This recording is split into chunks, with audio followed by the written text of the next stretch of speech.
Amen. Would you please face the flag and join me in the Pledge of Allegiance? I pledge allegiance to the flag of the United States of America and to the republic for which it stands, one nation under God, indivisible, with liberty and justice for all. And as we sing the Star-Spangled Banner, we have a group here with me because I do not sing real well. So, hey, and I know there's Lee Weicker, there's a whole bunch of Highland Park Choir folks here. So you all, as John Wesley said at one time, sing heartily and with lust. Okay, there we go. Oh, say, can you see by the dawn's early light what so proudly we hailed at the twilight's last gleaming, whose broad stripes and bright stars through the perilous fight o'er the ramparts we watched were so gallantly streaming, and the rockets' red glare, the bombs bursting in air, gave proof through the night that our flag was still there. Oh, say does that star-spangled banner yet wave o'er the land of the free and the home of the brave? Sorry, I pitched that a little high. Thank you all.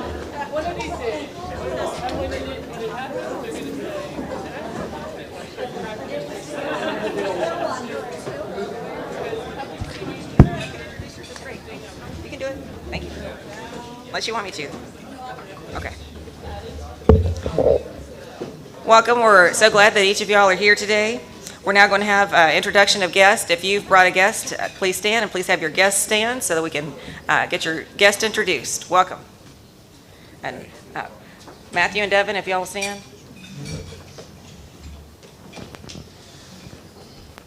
I'm going to introduce two gentlemen that are significantly younger and taller than me. First, Matthew Stollard. Matthew is the district executive, West Park District Boy Scouts of America, and he's my Boy Scout boss. And it's 5th or 6th visit? Okay, good. And you're in the Highland Park area, right? Yes, yeah, his area includes our area. And then Devin Williams, newly transferred up here with the Stewart organization from Nacogdoches. His dad was a Rotarian in Nacogdoches, and it's his second visit, and he's very interested in becoming a member. He's already submitted an app. Okay. Yeah.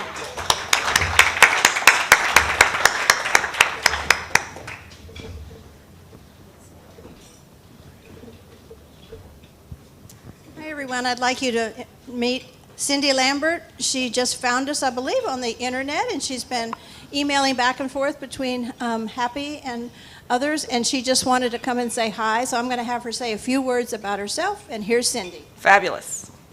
Hi there. I'm very happy to be here this afternoon. My name is Cindy Lambert, and I'm an employment and litigation attorney with Hagen Law Group. And I filled out an information form because I noticed mention of the Rotary in Park City's chatter on Facebook. And so I'm delighted to be here and get to meet you guys. Thank you. We're so glad you're here. We have a lot of attorneys. You'd fit right in. And Miss Patsy is going to highlight Pat Martin today as our marketplace advertiser. Please come up, Miss Patsy.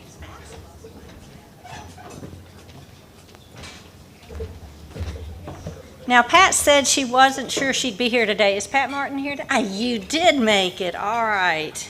And I have to apologize. I did bring in the printed copy, and I've left it on one of these tables, so I'm going to be reading it from my phone. If anybody's read something from their phone, they know how good and difficult that can be. But Pat is with People Newspapers. They are committed to the community. They are celebrating their 40th year of publishing Park City's People and serving this wonderful community. In addition to Park City's People, they publish Preston Hollow People, both award-winning newspapers. They are committed to producing excellent community newspapers and digital offerings to serve the neighborhoods they cover. More than ever, the local journalist niche continues to be successful and grows despite a challenging media climate. In 2020, they won 13 awards from the National Newspapers Association. Awards in page design, promotions, advertising, and editorial content, with 2 first-place honors. National Newspaper Association judges' comments include very impressive in all ways, writing, layout, presentation, etc. Their lineup of weekly e-newsletters includes one specific to each market, the Plaid Report covering Highland Park sports, Giving People, Fun People, and in this year they launched People at Home. I think that's very clever. Weekly e-newsletters featuring real estate and home-related news, including the latest open houses. People newspapers' demographics, penetration, and readership are unmatched in Dallas with a total circulation of 45,000. As an advertiser, your message is reaching the right audience in substantial numbers. They would be honored to help you brand your company. Let's please thank Pat for being the Hub Advertiser of the Week.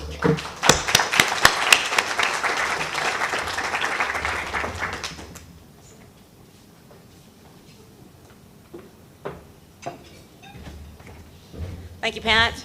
And we have a couple more ad spots if you too would like to become a PCR Marketplace advertiser. And today, Scott McLAUGHLin, our Sergeant at Arms, is going to give us an update on the Rcpc Foundation. Come on up, Scott. Thank you, Happy. And thank all of you for your support for the Rotary Club of Park Cities Foundation. You know, you hear about this all the time, and I don't know if you realize it, but it's very unusual and interesting that a Rotary Club has its own foundation. I will tell you that we are one of the few clubs throughout the Rotary organization that has that. And so thank you for your support. Because of your support, that corpus now is just south of $2 million. And I will tell you that the money generated from that supports the core organizations that this club supports: the Salvation Army, the North Texas Food Bank, and Ronald McDonald. Sorry. That's money that we would have to come up with, and it's somewhere in the neighborhood of $60,000 a year. Where would that money come from? Each year we're able to support those organizations with those funds that we would not have were it not for the foundation that this Rotary Club has. So those of you who have birthdays, it's the tradition in this club is to donate $100. If you can't give $100, give what you can, but when it's your birthday month, we just ask that you make a contribution. You don't have to wait till it's your birthday, but your birthday's coming up. Huh? Your birthday's coming up. It is my birthday coming up, and because of that, here's my contribution to the Rotary Club Foundation. Thank you.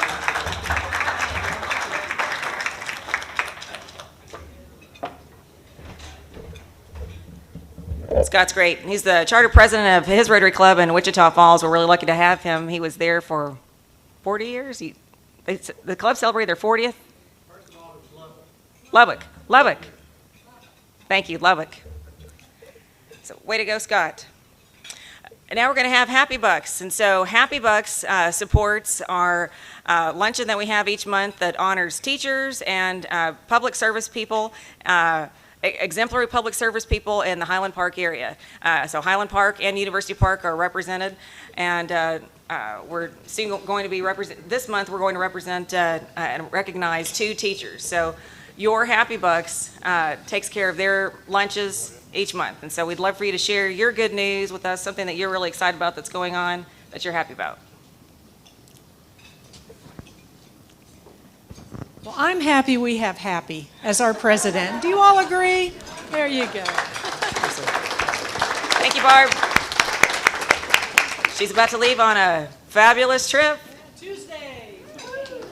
60-day trip. Yeah, no. Well, it's about 4 weeks. That's awesome. Cool. My wife and I moved my dad out of his house of 48 years where I grew up last weekend up here to independent living. So it was quite a transition, but everything went well, and we're in a much better place now. So I hope you get to relax this weekend. yes. That sounds like that was a lot of work. Yeah, I may let you do it. Congratulations. Thank you. Great. Well, thank you for supporting Happy Bucks. Did we get everybody? There's 2 more. Oh, I'm sorry. Tracy, welcome back. We're so glad he's back from Santa Fe. Thanks. Well, I'm not sure it's good to be back. It's good to see you all. That's to for see sure. you. I can't say it's good to be back. So we drove back, I guess Tuesday, coming from 78-degree weather, and got to Amarillo and it was 101. That was not welcome. But the thing I'm happy about, and I told you, is that Interact is back. I was finally able to get in touch with the new advisor at Hillcrest High School. Love the young teacher. She teaches chemistry, AP chemistry and physics and stuff. Summer Lou. And they already had a meeting, even before we got there. I had 14 kids turn out. So a good little nucleus. So anybody that's interested in helping us with Interact, it is back. We don't know exactly what form, but she said they'll participate in our peanut butter drive, and they would love to come to our North Texas Packing Day. So I'll be looking for drivers to bring some of the kids out there. So yeah, anybody that is interested, please get in touch with me. So happy to make a donation to Happy Bucks for that good news. Great work, Tracy. I'll do a quick one, but I'll have to Venmo you, Happy, if you don't mind, or Lori. Sure. Looking at the Boy Scout guys, I had a refresh my memory. So my oldest son is up for his Court of Honor for Life Scout. Wait a minute. In October. You don't have a cast on, so you've got lots of good news. That's another Happy. Well, technically, just don't tell my doctor. I'm technically still supposed to be wearing it until next week, but cheating a little bit. So John is up for Life Scout. He's got his Court of Honor in October, but my middle son, my 11-year-old, who just started with Troop 70, is working on tenderfoot, technically scout. He had his first meeting. So today they had their first pep rally. It's their first Pro League football game this Sunday. So he got to be the flag bearer in his Boy Scout Troop 70 uniform, which is pretty cool. Kind of have the football jersey on top, the Troop 70 uniform. So that was pretty cool to watch. So that is awesome. Thanks for sharing. Mm-hmm. And we have another guest that we'd like to introduce. She's in the back. If you'll just tell us who you are and what you do. And we forgot to introduce. Chelsea is back. And Chelsea, tell us your last name. It's Davidson. I'm just coming back to the club. Very happy to be here. Welcome back, Chelsea. We're so glad you're here. We missed her on the first round. I think we're introducing you as a new member next week. Exciting. And now... Oh, wait, one more. Okay. Lots of happy news. I love it. Alice and I are very happy to be back here in We've missed you. hot Dallas. We spent 2 weeks in Iceland and did it safely. We tested before leaving, tested before getting on the ship, tested before flying home, and tested once we got home. Oh, my goodness. So we did it all safely, and it was all wonderful. I can't wait to see the pictures. Welcome back. Thank you, Roger. Thank you. I love hearing your great news. That's exciting. R.C.P.C is going to come on up. He has completed all of his steps to get a blue badge. Come on up. We're so excited. All right. Way to go, JR. Ready to do? Record time. Great work. Right. Thanks, guys. Congratulations. Thank you. Thanks so much. Thank you. Picture. Picture. All right. Congratulations, JR. And now, one of the tasks that they have to do to complete their red badge is to give their new member speech. And so today, Joy Gold and Evan ALTEMUS are going to give their new member speeches. I'm so excited. Come on up, Joy.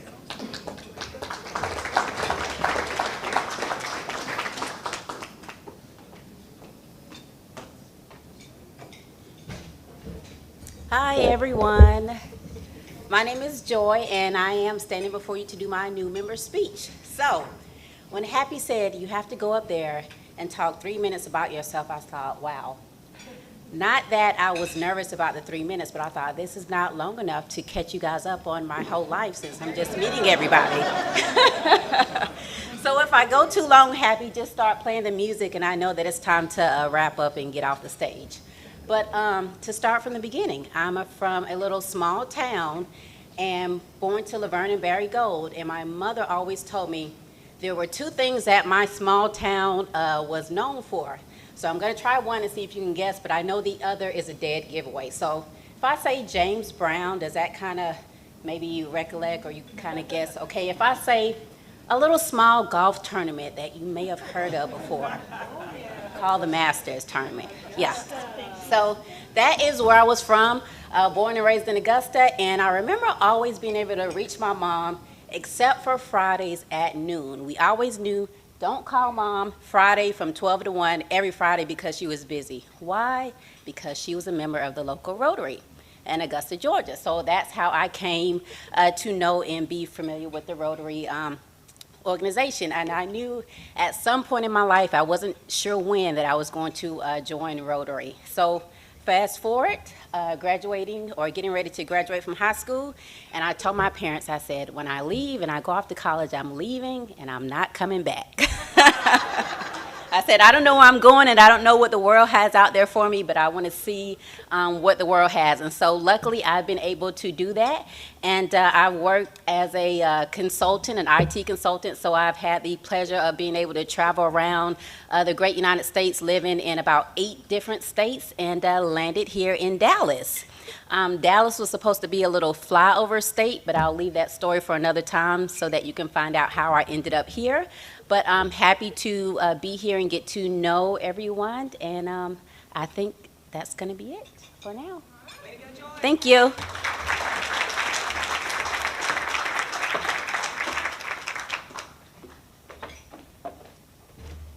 She obviously has great fashion sense. And now Mr. Evan ALTEMUS is coming up to give his new member speech. Come on up, Evan.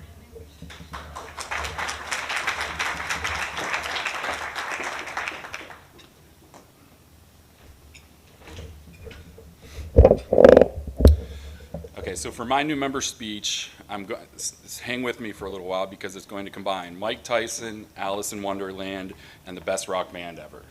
So to start off, I have my wife Jamie, we live in Plano.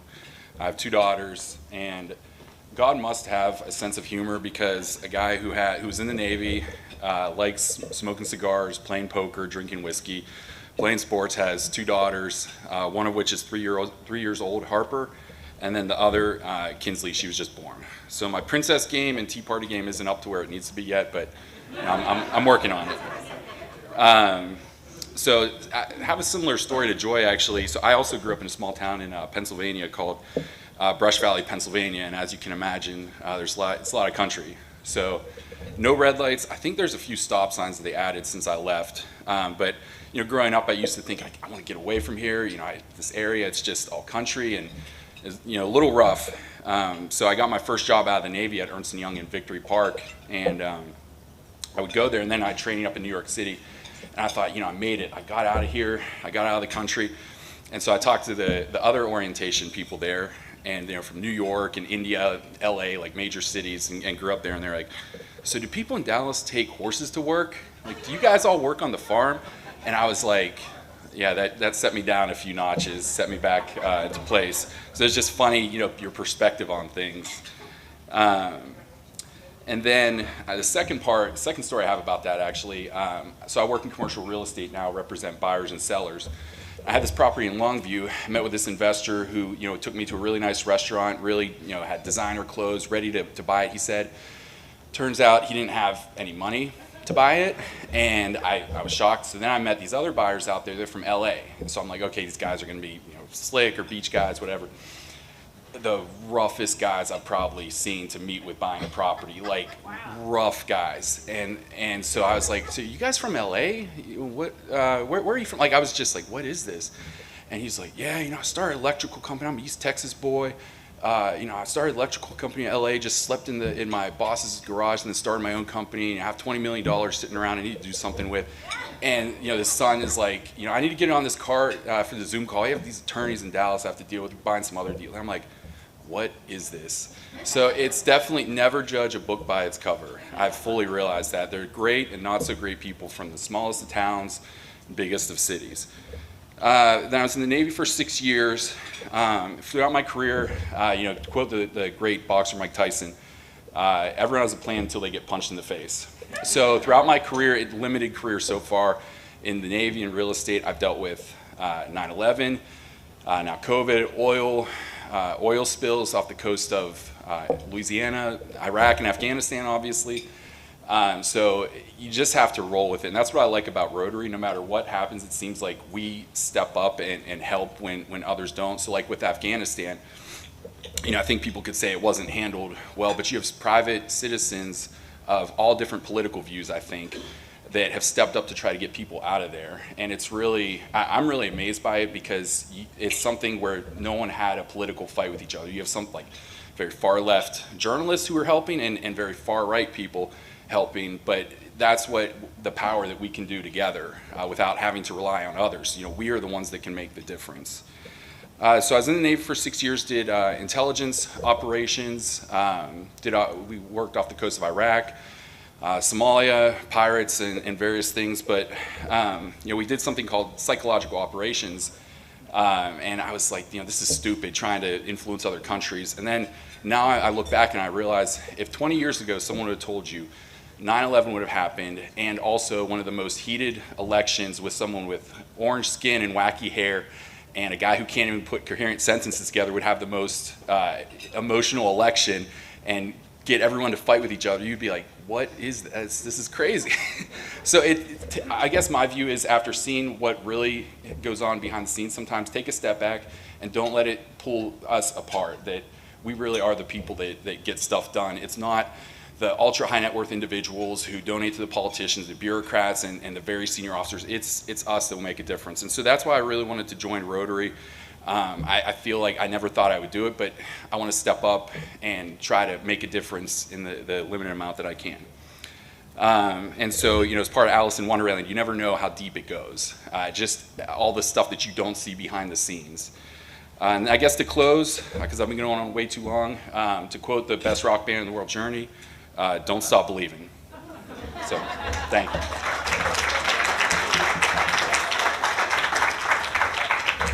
In regards to, yeah, so my wife Jamie, so she works for 7-Eleven. She's works for the real estate department.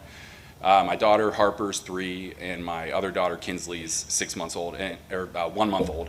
And my daughter Harper's already had an experience with Rotary. She was hanging out in the parade and loves it, and wanted to. I think she wants to sign up already to Rotaract. So we've got a new member. Thank you.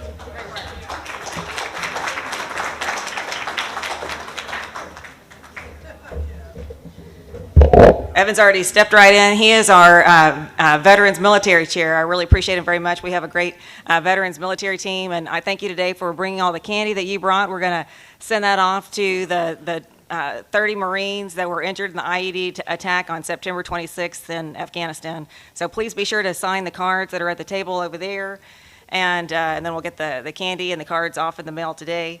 And as a separate note, if you've been a member of the R.C.P.C. Foundation team in the past, there's a get well card for Amelia at Laurie's table as well. Please sign that. Just a quick reminder, we have our fabulous red carpet banner. Barb is our fabulous photographer today. Please get your picture taken. It'll be lots of fun. Post it with your peanut butter, post it with your candy, post it with your friends that you're sitting next to. That'll be fun.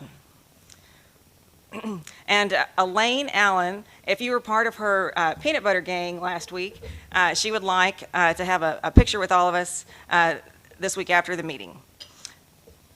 Next Friday, next Saturday, we get to go to Chocolate Secrets. Pat Peterson is going to bring her enormous talents to Chocolate Secrets. She has a really bubbly personality and an amazing voice. She has toured internationally. She's been singing and dancing with John Mellencamp, Pink Floyd, Tom Petty, Pat Benatar. the Bee Gees, and Elton John. She's even an official Raylette, a backup singer for the great Ray Charles. So lots of my favorites were there. I can't wait to meet her and hear her music next week. Please join us. Just sign up online to join us. We can have an idea of how many people are going to be there. There's no cost to be there. You're just, you go into Chocolate Secrets and you determine what you want to purchase, whether you want to buy tea or coffee or food. They have all kinds of food, wine, all kinds of drinks, and so whatever you decide to buy is what's going to be on your tab. It's going to be lots of fun. Hope you can join us. And now, without any further ado, Richard Stanford is going to introduce our fabulous speaker this week. Thank you, Richard.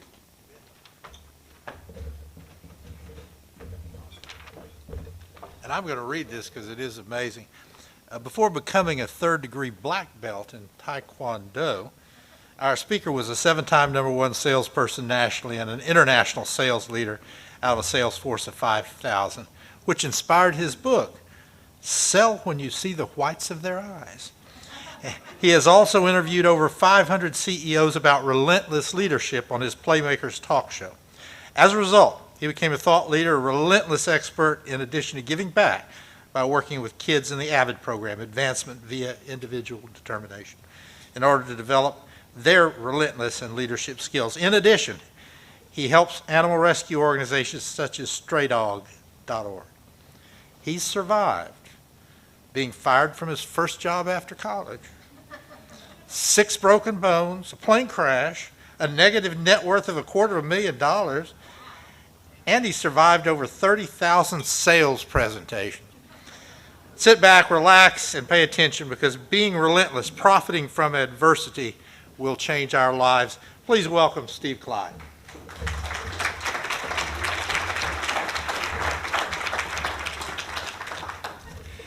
Thank you, Richard. Good afternoon, everybody. Let me ask you a question. Who here is successful? Raise your hand if you're successful.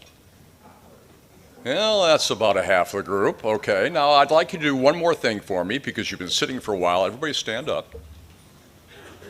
Stand up. Now what I'd like you to do, I'd like you to raise your hand as high as you possibly can raise it. Wonderful. Okay, now see where your hand is. Just kind of notice where your hand is. Put it down. And now what I'd like you to do is raise your hand even higher than that. Raise your hand even higher. Go even higher. Okay, thank you very much. You can give yourself a hand for doing that. Very good. See, the reason I wanted you to do that is because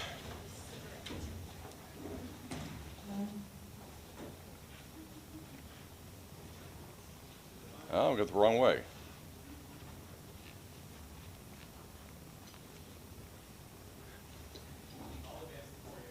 Okay, there we go. Okay, leave it right there.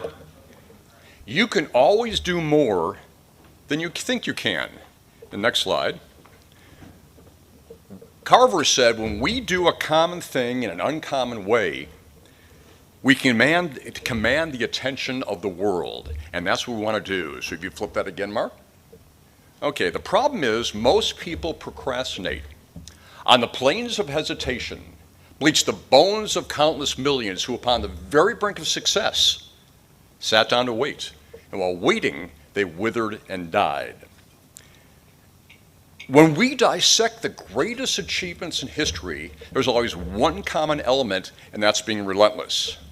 I'll just give you the cue. There we go. Very good. We got the cues going. Being relentless is what makes the impossible possible. Success isn't supposed to be easy. It's supposed to be difficult, challenging, exhausting, or everyone will be successful. In the field of sports, being relentless is paramount toward achievement. Athletics and sports activity has always been important to me. It's a part of my DNA. Because of this, I'm always on the lookout for activities that can push my physical efforts to the next level. But when it comes to being athletic relentless, I was told I was out of my mind. Since football was one of my favorite sports and I excelled at track, I tried out with a professional football team. I'm not tall, my body is built with a low center of gravity, so I tried out as a running back. Most professional players are drafted from college to get recruited to combine events, but many of us have to prove ourselves the old-fashioned way by showing our relentless desire and skill. Only 1.5% of NCAA athletes become pros, and I wasn't even an NCAA football player. Now, I hadn't played in a number of years, but I was in great shape. I got the open tryouts early in order to stretch and get my game attitude set. I thought I'd stretched sufficiently, but as we began our group warm-ups, I tore my left calf muscle. For those of us who had ever injured our calf, and I just heard it right there, the pain is excruciating. The pain was so great I wanted to quit. As a matter of fact, I wanted to lay down and cry. But this is the beginning of the tryouts, and I can just see the other athletes thinking, another one bites the dust. Well, I hid my injury as best I could, but I did have a noticeable limp throughout the rest of the warm-ups. Even with the pain, I ran the 40-yard sprint and beat out half the other contenders. But during the second set of sprints, I tore my right calf. I was dying. Yes, it was an oh no. It hurt tremendously. I wanted to quit, wanted to get out of there, but I kept going. I made it through all the drills. I caught every pass thrown at me, and I showed my best moves. During one of the running back plays, I slipped, fell, rolled, and popped right up.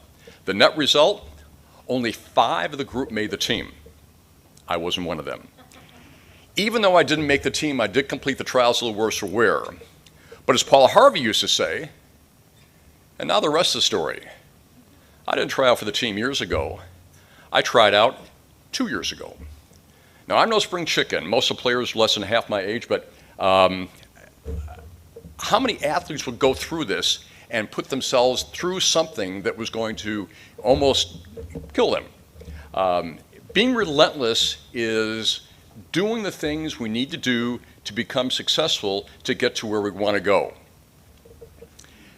Experts have proven that only 1 person out of 10 accomplishes the success they set out to attain. Only 1 out of 10. That means only 10% of us accomplish the success we want to attain. Let me give you a couple examples. 96% of businesses fail within 10 years. 60% of new managers fail in their first 2 years. 70% of employees are not working their full potential. Only 1% of Americans have a net worth of $10 million or more, and only 4% have a net worth of $1 million. That's only 1 out of 25. Did you catch all that? What's the missing ingredient toward achieving massive success? It's the skill of becoming relentless, and most people don't use it. See, being relentless means we're different. We're walking a different path, and sometimes there isn't even a path to follow. We're making our own path, and everybody else is following us. Being relentless is not doing what other people can't do. It's what other people won't do. It's living our lives like most people won't in order to spend the rest of our lives like most people can't. Being relentless creates momentum, and the momentum creates success. See, let me ask you a question. What would happen if we can just happen to 5% more? What would that do for the Rotary Club of Park Cities? What would that do for our colleagues, our clients, our families, our communities?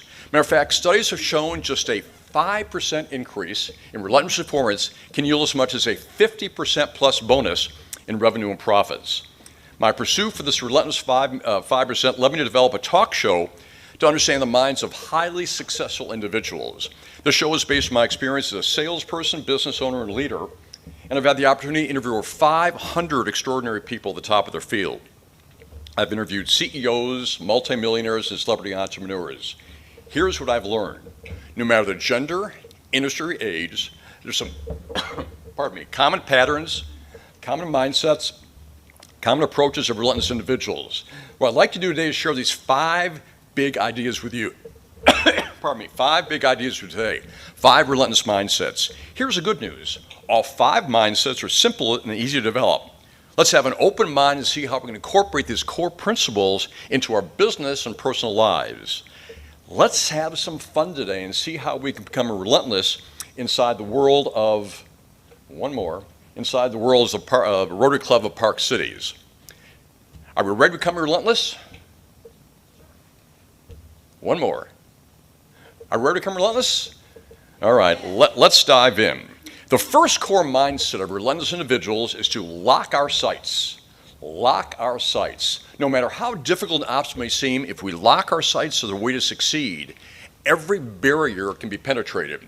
Get crystal clear on our desired outcome, in other words, what we want. Visualize it with vivid clarity, make the goal so real we can taste it. Once we've locked our sights on our potential desire, we'll know what we have to do, the actions we have to take, and the behaviors we have to change in order to make it happen. Lock our sights on the passion we'd like to achieve or attain. Belief, change, and commitment form the person of Relentless. Whatever we vividly imagine, ardently desire, sincerely believe, and enthusiastically act upon, we will achieve by becoming relentless. Okay, I'd like to give you a heads up. On your table, there is an evaluation. If you would fill that out, I would appreciate that, and possibly somebody at the table pass those around to everybody. I will give something to one of you here when I'm able to get back and take a look at the evaluations. This is going to give me a little idea of how you feel about this information. Also, on your table is my business card. They are black cards toward the middle of the table. You may want to pass those out also, and here's the reason why. The 5 areas I'm going to talk about, including the first one I mentioned, which is lock your sights, is on that front of the business card. So you can follow along with the 5 different areas that we'll be talking about today. Okay. Does anybody know Henry? Well, you may or may not, but Henry didn't fall 7 times. He fell 78 times, but he stood up 79. Henry grew up in Texarkana, Texas, and began working at 7 selling Christmas cards, garden seeds, and magazines. At 12, he was turned down for a job delivering the Texarkana Gazette. But he was relentless as he offered to deliver the paper to a low-income area. He was hired and delivered the paper by pony, earning an impressive $40 a week, which is equivalent to $630 in today's money. Can you imagine a 12-year-old boy earning over $2,500 a month? After graduating from the Naval Academy, Henry moved to Dallas and began working for IBM and sold the most computers for IBM at that time. In 1961, IBM set a ceiling amount salespeople could earn. Henry reached his yearly sales quota in 18 days. In order to increase his income, he went to IBM executives and suggested they not only sell hardware, but sell computerized software and technical support. IBM turned him down flat. Upset by the rejection, the relentless Henry locked his sights and struck out on his own. On his 32nd birthday, with a $1,000 loan from his wife, Henry Ross Perot founded Electronic Data Systems. I didn't think it was that funny, but I guess it could be funny. It was Ross Perot. But the going wasn't easy for Perot and EDS. He was turned down by 78 companies before he made his first sale, the 79th company to Collins Radio. In 1965, the U.S. government introduced Medicare and Medicaid. It took 3 years, but Perot won contracts in 11 states to computerize the billing systems for those 2 programs, and EDS's business took off. Perot then made EDS stock available to the public. 1 week later, he was a billionaire. Never give up. We may have fallen 7 times, but the 8th attempt may be the one that puts us over the top. That was number 1, core mindset number 1, which is lock your sights. Now take a look at our second core mindset of relentless individuals. This one I call stop thinking. We need to build a plan of daily activity, including specific actions which become muscle memory. We need to get off dead center and do one thing different today. If we can do that new behavior every single day, that'll be a competitive advantage. Shift from just wanting to developing a consistent step-by-step plan of things we can do daily. Nothing and no one will stop us from achieving relentless success. Stop thinking, start doing. Well, that's exactly what the British men's Olympic rowing team did. To say they were an underdog would be an understatement. They failed to win an Olympic medal for over 90 years. By all measures, the rowing program just wasn't working. But in 1998, before the 2000 Sydney Olympics, they stopped thinking. Since they consistently failed to medal, the Great Britain men's rowing 8 developed what's called an implementation intention. In other words, a pre-planned response to a specific obstacle. Their focus became purely about performance, and the strategy changed everything. Here's why. Endurance athletes often have to pre-plan the conditions in which they'll quit an event. If they don't predetermine when they'll quit, they'll stop too soon. Navy SEALs call this the 40% rule, which means we usually hit mental resistance about 40% of our capacity, and that's where most people quit. If we have a relentless implementation intention in place, we can overcome the tendency to stop when something becomes uncomfortable or difficult. The best example of the use of implementation tenses was his 2000 British rowing team. They developed a one-question response to every single decision they made. With every decision, they asked themselves, and go one more, will it make the boat go faster? As an example, we get invited to a late night party the night before training. One more. If I'm behind a little bit here. There we go. We get invited to a late night party the night before training. Will it make the boat go faster? If the answer is no, then the decision is no. Attempt to eat a donut? Will it make the boat go faster? 18 months later, against all reasonable odds, the men's rowing 8 won a stunning Olympic gold on the waters of Sydney. They went from being an average rowing team and destroyed their competition to win Olympic gold. When our competitors want to compete with the Rotary Club of Park Cities with this kind of mindset, we need to stop thinking and develop our implementation intention, in other words, not quitting, to create relentless success. Will it make the boat go faster? What I want to do real quickly is to help you develop your implementation intention question. And I don't know all of you, don't know what you all do, but you might want to have one that you can think about when you're working on something. So here's the one I came up with. Will it make our company the easiest to do business with? And if it doesn't, don't do it. If it does, do it. That was number 2, and that was stop thinking. Our third relentless core mindset is to own it, then own it. We hate to lose what's already ours. We need to train our mind to already own our desired outcome, and we'll fight like hell not to lose it. We don't like having something taken away from us. Once we have it, it's ours. By mentally believing we'll take the actions necessary to make it happen, let's become our success before we achieve our success. After we mentally own it, we'll do what we have to do and physically own it. Well, that's the way Sam was, but he wasn't really a relentless business owner. He was deep in debt and couldn't see his way out. Creditors were closing in on him. Suppliers were demanding payment. So Sam went to the park to ease his tension and frustrations. He sat on a bench with his head in his hands, wondering if anything could save his company from bankruptcy. An old man sat down next to Sam and said, "I can see that something is troubling you." After listening to Sam's problems, the old man said he can help. He asked Sam his name, wrote out a check, pushed in his hand and said, "Take this money. Meet me here exactly 1 year from today, and you can pay me back at that time." And the old man got up and walked away. In Sam's hand was a check for $500,000, $500,000, signed by John D. Rockefeller, at the time the richest man in the world. Now, what would we have thought if Bill Gates or Warren Buffett handed us a check for $500,000? Well, Sam now owned it and put the uncashed check in his safe. Just knowing it's there gave him the strength to build up his business. He made several big sales, and within a few months he was out of debt and making money once again. Exactly 1 year later, Sam went to the park with the uncashed check. At the agreed upon time, Sam's benefactor showed up. But just as Sam was about to hand back the check and share a success story, a nurse came running up and grabbed the old man. She said, "I'm so glad I caught him. I hope he isn't bothering you. He's always escaping from the rest home and telling people he's John D. Rockefeller." Sam just sat there stunned. All year long, by owning it, he'd been wheeling and dealing, buying and selling, convinced he had $500,000 behind him. Suddenly he realized it was actually his newfound self-confidence that gave him the relentless courage to save his business.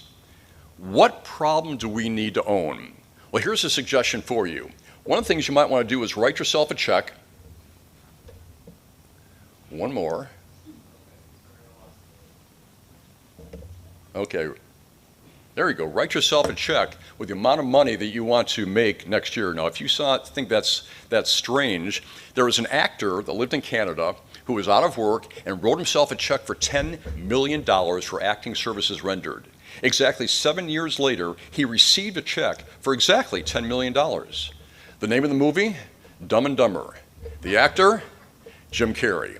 But I've got even one better for you. If you go to the next slide, write yourself out a deposit slip and look at that every day with the amount of money that you want to put in the bank by next year. And then what you can do is take a picture of that deposit slip, put it on your home page of your computer or put it on your phone, and look at that every single day to lock in what you want to have.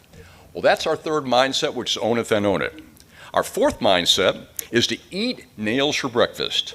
Outside of our plan, we need to develop mental toughness with daily rituals to extend our grit, resilience, and pain tolerance in order to make the actual work seem easy. If we do something uncomfortable every day, we can develop the mental toughness to persevere and stick with it when things don't go our way. Think of it as eating a bowl of nails for breakfast. When we learn through repetition, 62% of everything we know is presented to us at least 6 times. Believe that? 6 times. Through this repetition, we learn to achieve anything new.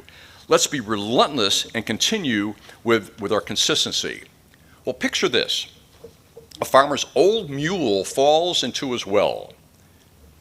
There we go. That's the one. If you go backwards one. Farmer's old mule falls into his well.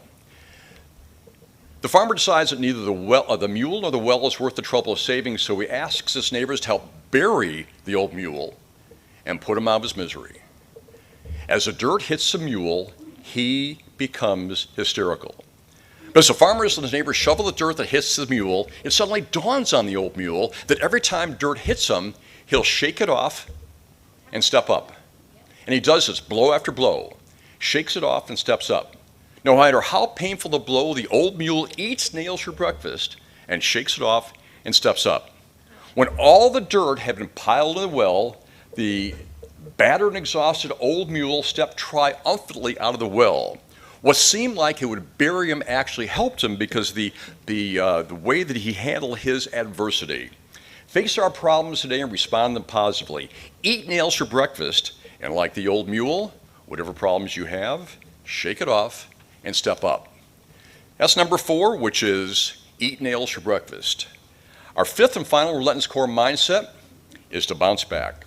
Setbacks are part of the journey. Be prepared to bounce back in order to quickly recover and get back on track. Setbacks don't stop us. Setbacks make us stronger. We stumble and fall? Absolutely. It happens to all of us. We take 2 or 3 steps backwards to go 1 step forward? Probably. Being relentless means we look for these problems in order to make ourselves stronger. It means we also get up one more time we're knocked down. Being relentless helps us bounce back and moves us toward our goal. Well, that's exactly what this young jockey did. He lost his first race, his second race, his third race, his first 10, his first 20, but he was relentless. He lost his first 100 races, his first 200 races, but he bounced back and lost 50 more. After 250 straight losses, Eddie Arcaro won his first race in 1932. He went on to become one of the greatest jockeys in history. The Relentless Eddie won 17 Triple Crown races and 2 Triple Crowns with purse winnings of over $30 million.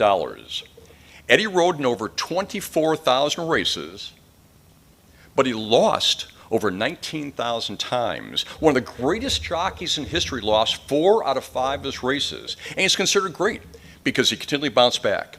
How many times have we failed or felt like we failed and wanted to quit or give up? It doesn't mean we're going to fail the next time. An old Chinese saying says, the temptation to quit will be greatest just before we're about to succeed. Well, that was mindset number 5, which is eat.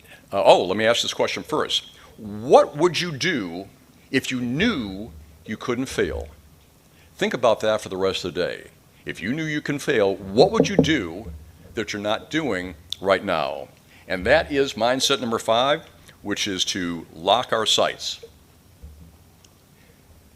I was going to let you ask me a question, but I think I'm running out of time right now. Or do it.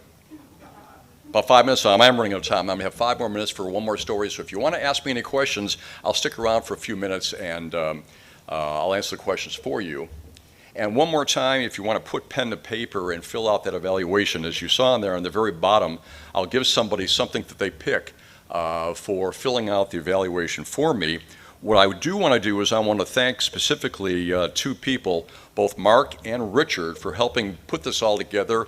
I know you had to work very hard at the last minute, especially Mark putting all this together in the slides for me, so thank you very much. I do appreciate it.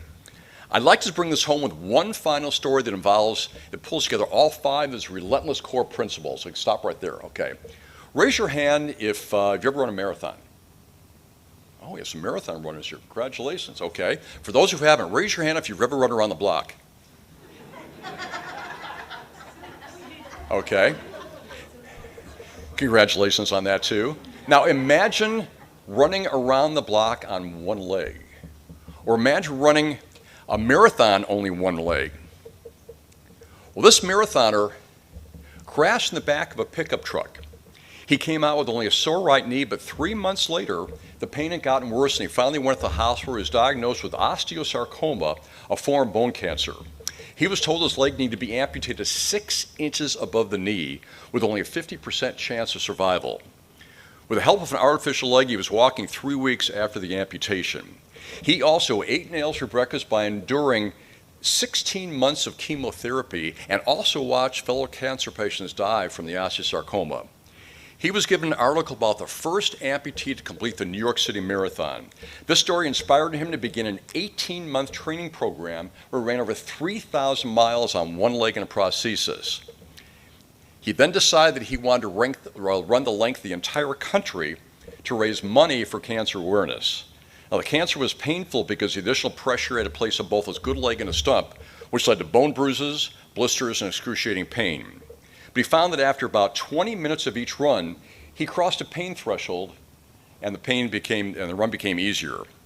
He, go backwards if you would, one more, Mark. There we go. No, go up one more. He entered a 17-mile road race and finishing last, 10 minutes behind his closest competitor. But he finished. He then locked his sights on raising $1 for every Canadian citizen. The next month, he sent a letter to the Canadian Cancer Society announcing his goal. He owned it and owned it by saying he would conquer his disability even if he had to crawl every last mile. The Cancer Society was skeptical of his dedication but agreed to support him once he acquired sponsors. He was able to get the Ford Motor Company to donate a camper van, and Adidas donated his running shoes. He stopped thinking and began his Marathon of Hope beginning in St. John's, Newfoundland, and running west toward Victoria, British Columbia. He ran the equivalent of a full marathon every day. In his first few days, he ran through gale force winds, heavy rain, and snowstorm. That's good. Okay. When he entered Quebec, he faced new problems because he didn't speak French and drivers would consistently force him off the road. More than halfway to his goal, he stopped after he suffered an intense coughing fit. He was relentless as he resumed running with crowds along the highway shouting out their encouragement. But a few miles later, he was short of breath and had chest pains. He asked his best friend to drive him to a hospital. The next day, he held a press conference to announce the cancer had spread and returned to his lungs. Terry Fox was forced to abandon his Marathon of Hope after running a marathon a day for 143 days and 6 provinces. The relentless Terry Fox raised almost $2 million by the time he was forced to abandon the marathon. Can you believe that? He almost raised $2 million in about 5 months. A week after his run ended, the Canadian television network organized a nationwide telethon. One more. Another one. There we go. We're on a nationwide telethon. Donations over $24 million have been raised. Terry Fox has reached his goal of raising $1 for every Canadian citizen. Terry Fox also received Canada's Top Sportsman Award and was named Newsmaker of the Year for both 1980 and 1981. He became a national hero. Over the next few months, Terry continued to eat nails for breakfast as he received multiple chemotherapy treatments. But the cancer continued to spread, and he was readmitted to the hospital with chest congestion and pneumonia. Sadly, on June 28, 1981, Terry Fox, with his family around him, slipped into a coma and died. The government of Canada ordered flags lowered at half-mast, an honor usually reserved only for statesmen. Terry's legacy is the annual Terry Fox Run, which has grown to involve millions in more than 60 countries and has become the world's largest one-day fundraiser for cancer research. To date, over $750 million raised in Terry's name. Terry Fox achieved a high-level success by embracing these core principles, and we can do exactly that. I'd like to leave you with a challenge. While these ideas are still fresh in our mind, work on one relentless goal for the next 7 days. It's all about shaking things up and getting out of a routine. Let's seize our success and make today our day, the day we make a decision to lock our sights on a goal, become crystal clear on what we'd like to achieve, stop thinking and do, own it then own it, become our success before we achieve our success, eat meals for breakfast no matter how much it hurts, and work through the pain, and bounce back always. No matter how many times we get knocked down, let's pick ourselves up and keep going. Only we can stop ourselves. Now it's our time to push the boundaries and become relentless. There we go. And become relentless. By doing so, we'll always succeed. I have a premonition that soars on silver wings, a dream of our accomplishments and other wondrous things. I do not know beneath what sky nor where we'll challenge fate. I only know it will be high. I only know that all of us are relentless and will be great. Thank you for your time and allowing me to be here. It's been a pleasure spending time with you today. Thank you. Thank you, Steve. You've been terrific. A book is being placed in your honor at McShann Elementary. Fantastic. Thank you very much. I appreciate it. And after the meeting, I'd like to get a picture with you in front of our red carpet banner. I'll be here. Great. Thank you so much. Thank you. And I'm sure other people have lots of questions for you, too, after the meeting. You're up. Great. Thank you, Steve. You have a great voice. I couldn't see you from where I was sitting, but you have a great radio voice. So please continue to bring peanut butter for our peanut butter drive this September. You can contribute, buy peanut butter online, or bring peanut butter in here, get pictures with your peanut butter, get pictures with your candy. And it looks like Elaine is not here today, and I know she wants that picture. So those of us that were part of the peanut butter gang, let's get our picture with her next week. Next week's meeting is going to be lots of fun too. We're going to have Simon Mack. He's going to talk about Dallas entrepreneurship, esports, cryptocurrency. Dan Drabinsky lined him up for us. We're in for a treat. And now, past President Barb Jeffries is going to give the membership minute. Come on up, Barb. All right. Well, Mark's going to help me out here. We talk a lot about bringing a friend as a guest, and it's nice sometimes when you have someone like Cindy who actually finds us first. And so if you happen to be lucky enough to sit next to a member or a guest who has found the Rotary Club on our website or by talking to someone else, what do?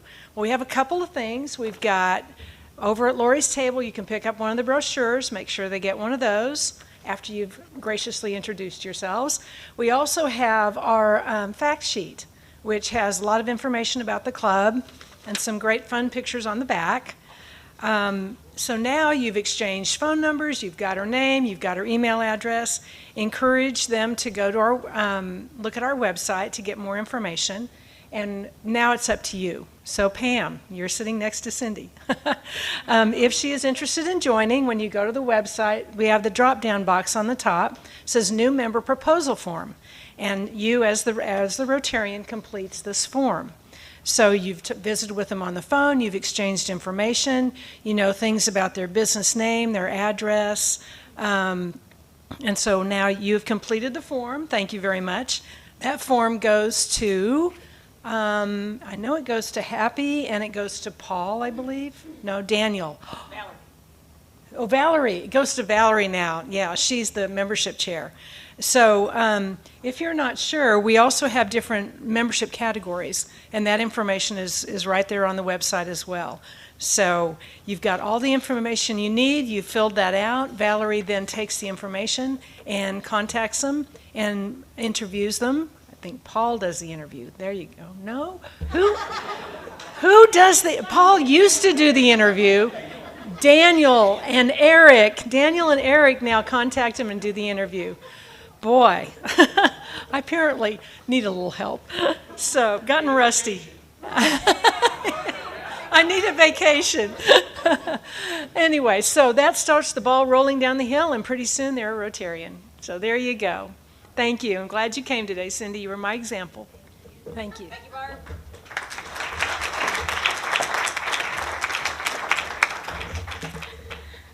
And now, without any further ado, Taylor Holcomb, one of our newest members, is going to lead the four-way test. Coming up, Taylor. And if you'll rise, thank you.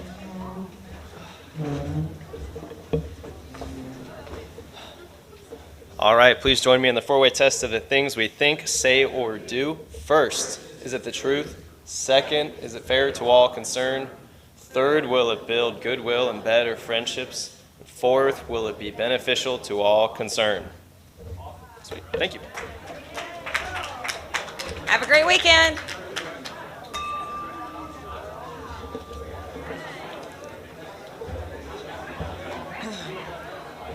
Oh, I talked to Laurie. She said the average attendance has been about 60. Yeah, I just counted my head. Oh, wow. Okay. Oh, I did. Oh, here it says Taylor. Oh, I think you're wrong. no, it's Tyler, but anyways, that's why I said. Okay, I was like. Thanks for telling me that. I'll be sure to tell